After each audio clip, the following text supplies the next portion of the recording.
Madalas ka bang nakaramdam para kang sinisikamura, kinakabag o madalas niyong pagdighay-dighay at pangangasim ng sikmura? Ito ay ang halamang gamot na mabisang inumin sa dami ng natural na taglay na benepisyo ng halamang gamot na pansit-pansitan ay napaka-epektibong gamot na to sa iyong naramdaman. Madalas mo lang itong makita tumutubo sa mga paso ng halaman.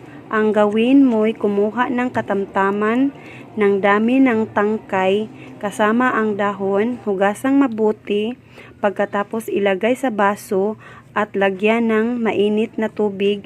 Hayaan na itong makababad ng 5 minuto bago inumin. Pwede itong gawing araw-araw hanggang bumuti ang karamdaman sa may bato sa bato